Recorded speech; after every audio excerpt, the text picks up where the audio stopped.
Mark Jensen installed his last solar panel on a Tuesday morning in November 2021. By 2 p.m., his house was running entirely off sunlight. Total cost, $4,200. The utility company called 6 weeks later asking why his meter had stopped transmitting data. He told them he did not need it anymore. They told him he was still required to maintain grid connection under county ordinance. He said he would think about it. He never called back. 3 years later, his system still runs. His electric bill is zero. His neighbor pays $180 a month for the same square footage. The utility still requires Mark to pay a $12 monthly connection fee for a grid he does not use. He pays it. It is cheaper than the lawyer he would need to fight it. This is the story of off-grid solar battery systems that cost less than 2 years of electric bills. Systems that work in Montana winters and Arizona summers. Systems that outlast the warranties on the grid-tied equipment your utility wants you to lease, and the regulatory framework that makes sure you pay forever anyway. Subscribe before we open this one. A solar panel converts light into direct current electricity. That electricity flows into a battery. The battery stores it. An inverter converts it to alternating current. Your house runs on it. That is the entire principle. The panels sit on your roof. Sunlight hits silicon cells. Electrons move. That movement is electricity. A 400-watt panel generates roughly 1.6 kilowatt-hours per day in moderate sunlight. 10 panels generate 16 kilowatt-hours. The average American home uses 30 kilowatt-hours per day. You need either more panels or less consumption. Most people need both. The electricity flows through a charge controller into lithium batteries. The charge controller prevents overcharging. It monitors voltage. When the batteries are full, it stops the flow. When they drop below 20%, it prevents deep discharge that would damage the cells. A single 5 kilowatt-hour battery stores enough power to run a refrigerator for 24 hours or lights and a laptop for 3 days. Stack 4 of them and you have 20 kilowatt-hours of storage. Enough to carry an efficient home through 2 cloudy days, enough to run critical loads through a week-long outage if you ration. The inverter takes the 48-volt direct current from the batteries and converts it to 120-volt alternating current your appliances expect. The conversion happens through a transformer and switching circuit. Conversion efficiency is 95%. You lose 5% to heat, the rest is identical to grid power. Your microwave does not know the difference, your refrigerator does not care. The electrons are the same. The math is simple. 10 400-watt panels cost $2,000. 4 batteries rated at 5 kilowatt-hours each cost $3,600. An inverter and charge controller cost $1,400. Wiring and mounting hardware cost $800. Total $7,800. The average American household pays $1,700 per year for electricity. Payback period, 4.6 years. Lifespan of the system, 25 years minimum. The panels degrade at 0.5% per year.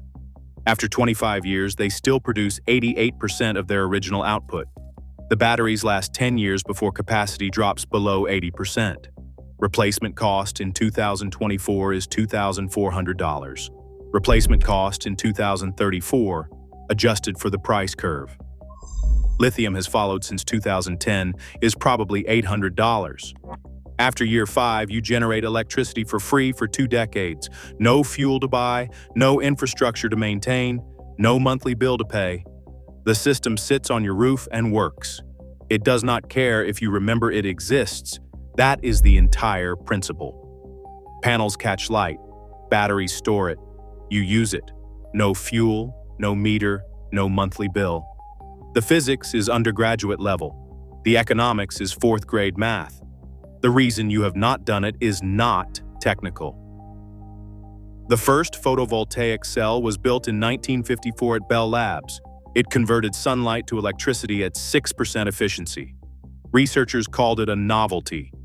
The New York Times ran a front-page story calling it the beginning of a new era. Nobody bought one. They cost more than a car. NASA put solar panels on Vanguard 1 in 1958. The satellite is still in orbit. The panels still work. They have been converting sunlight to electricity for 66 years. No maintenance, no replacement parts. The nuclear batteries on board died in 1964. The solar panels outlasted them by 6 decades and counting. By 1973, efficiency had reached 15%. By 2020, consumer panels hit 22%. Lab prototypes have reached 47% using multi-junction cells. The physics has not changed, only the price. In 1977, solar panels cost $76 per watt. A 100-watt panel cost $7,600. Only research stations and satellites could afford them. By 2000, the price had dropped to $4 per watt. By 2020, it was 20 cents per watt. A 400-watt panel that would have cost $30,400 in 1977 now costs $80. The efficiency doubled. The price dropped by a factor of 380. In 2024, China produces solar panels faster than the global market can install them. Prices have collapsed below manufacturing cost. Panel makers are operating at a loss. The U.S. government responded by imposing tariffs. The stated reason is unfair trade practices. The documented result is that American homeowners pay double the global rate for the same panels. We did not stop using off-grid solar because it failed. We stopped because the regulatory structure needed us not to.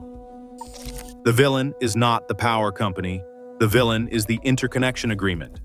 In 48 states, local building codes require homes to maintain grid connection even if they generate their own power. The stated reason is safety. The fire marshal needs to know the house has power. The building inspector needs to verify code compliance. The health department needs to ensure habitable conditions. The actual reason is revenue protection. A home that generates its own electricity still pays a monthly connection fee, a transmission fee, and in some states, a solar penalty fee for the privilege of not buying power. The fee structure is written by public utility commissions. The commissioners are appointed by governors. The largest campaign contributors to those governors are energy companies. In 2022, investor-owned utilities spent $148 million lobbying state legislatures. The American Public Power Association spent another $63 million. That money funds model legislation. That legislation gets introduced in state houses by representatives who have never read it. It passes. It becomes local code. The local code is enforced by inspectors who work for counties that receive franchise fees from the utilities. Here is what the code does. In California, a homeowner who installs solar must remain connected to the grid and pay PG&E a monthly fee averaging $38 a month. That fee exists whether you use grid power or not. It is called a grid access charge. Access to a grid you do not access. In Florida, off-grid homes are classified as non-habitable under state code and cannot receive occupancy permits. The code does not say the house lacks power. It says the house lacks grid power. A home with 30 kilowatt hours of battery storage and 12 kilowatts of solar capacity has more reliable power than the grid. The code calls it uninhabitable anyway. In North Carolina, Duke Energy successfully lobbied for a law requiring all solar installations to feed excess power back to the grid at wholesale rates, while charging retail rates for power drawn from the grid. The homeowner sells power for 3 cents per kilowatt hour and buys it back for 11 cents per kilowatt hour. Duke takes the spread. Your panels. Their profit. In Nevada, the Public Utility Commission voted in 2015 to eliminate net metering and impose a fee on solar customers. The fee was $12.75 per month. Existing solar customers were grandfathered in. Then the commission voted again and removed the grandfathering clause. People who had installed solar in 2014 under one set of rules woke up in 2016 under another. The solar industry in Nevada collapsed. Installation companies went bankrupt. Rooftop solar installations dropped 92% in 1 year. In 2017, the state legislature overturned the commission's decision. The solar industry has not recovered. The stated justification is grid stability. The documented reality is that a 10 kilowatt-hour battery provides better backup power than the grid during outages. Texas lost power for 4 days in February 2021. The grid failed because natural gas plants froze. Homes with solar and battery systems stayed online. Homes tied to the grid froze in the dark. Some of those homes had solar panels. The panels were grid-tied. When the grid went down, the panels shut off automatically. The safety feature designed to protect utility workers killed the power to homes that were generating electricity. The grid the code requires you to connect to is less reliable than the system the code discourages you from building. Read that again. The system the code mandates failed. The system the code penalizes kept working. The U.S. residential electricity market generates $162 billion annually. Every home that disconnects is one fewer customer. The average customer pays for 50 years. That is $85,000 in lifetime revenue. Multiply that by 130 million households and you are looking at an $11 trillion market over 50 years. A $12 monthly connection fee on a house that uses no grid power is not a safety measure. It is a tax on independence. It is a reminder that the infrastructure you do not use still owns you. You walk into the house. It is 7 p.m. in January. Outside, the temperature is 34 degrees. Inside, it is 68. The lights are on. The refrigerator hums. The laptop is charging. You look for the meter. There is no meter. The bracket is still mounted on the exterior wall. The conduit is still there. The meter is gone. You look for the bill. There is no bill. You walk outside. On the roof, 10 black panels angle south at 32 degrees. They are silent. No moving parts, no fuel, no exhaust, no sound. The moon is out. The panels are not generating. It does not matter.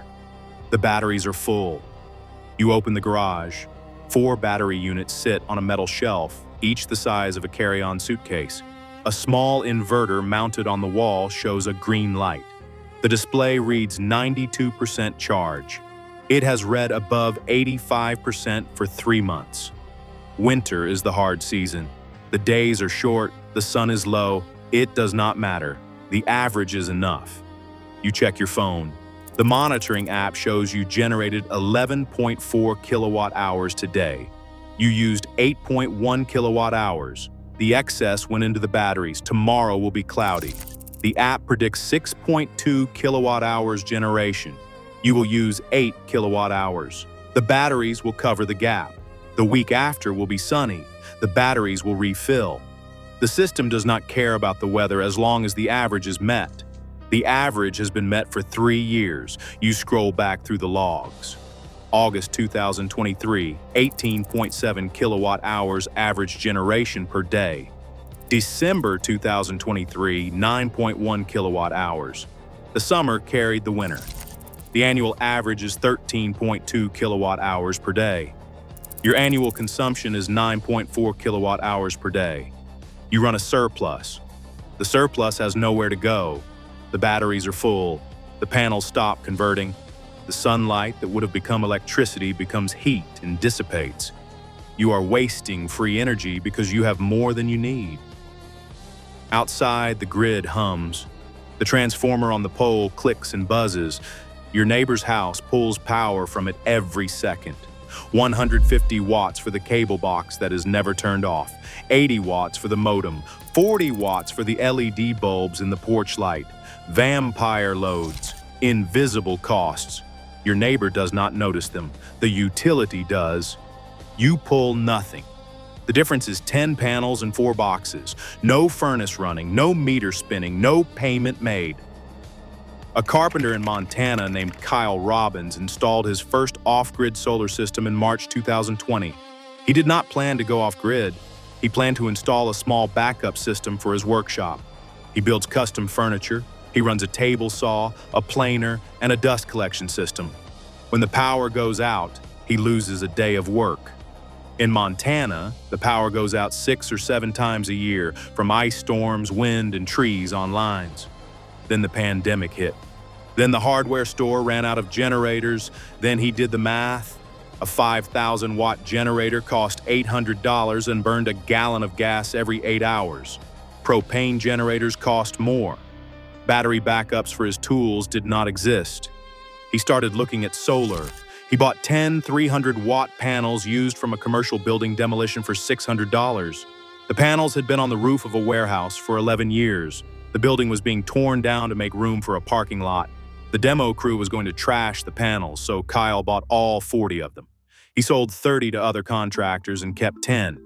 He bought 4 refurbished 48-volt lithium batteries from an RV supplier for $2,800. They were pulls from RVs that had been totaled in accidents. The batteries were fine, the RVs were not. He bought an inverter on eBay for $650. He bought a charge controller from the same seller for $180. He mounted the panels himself on a Saturday. His father-in-law helped him wire the system. His father-in-law is a retired electrician. The work took 6 hours. The total cost was $4,100. He turned the system on in April. It worked. He ran his workshop off batteries for a week to test the capacity. The batteries handled it. He ran the house off batteries for a weekend. The batteries handled that too. He called the utility and asked what he needed to do to disconnect. They said he could not disconnect. Montana code requires all habitable structures to maintain grid connection. He asked why. They said it was the law. He asked who wrote the law. They transferred him to a supervisor. The supervisor said the same thing. He disconnected anyway. He did not cut the service line. He left the line connected at the pole. He installed a transfer switch between the meter and his breaker panel, and he flipped the switch. The house stopped drawing from the grid. The meter stopped spinning. He called the utility back and told them to come remove the meter.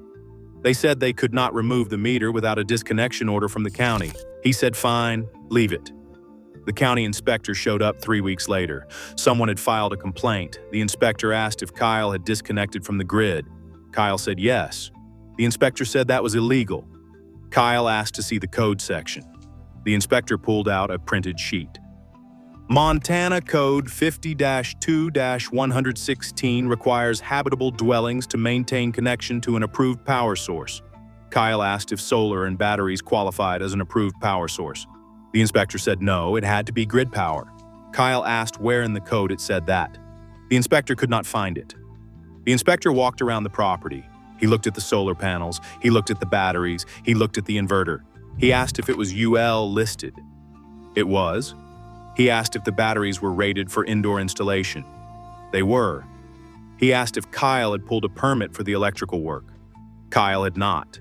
The inspector wrote him up for unpermitted electrical work. The fine was $150. Kyle paid it. The inspector told him he was required to reconnect to the grid. Kyle asked what would happen if he did not.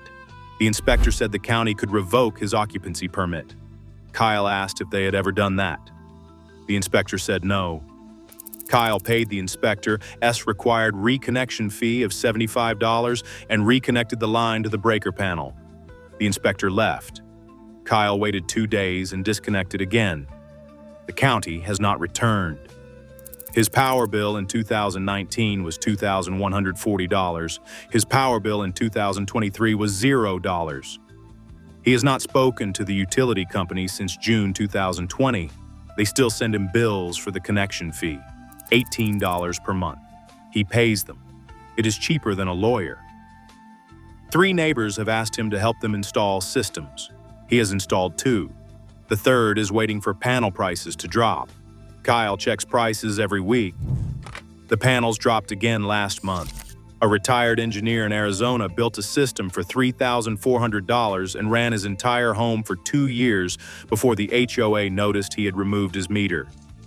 The HOA rules require all homes to maintain standard utility connections.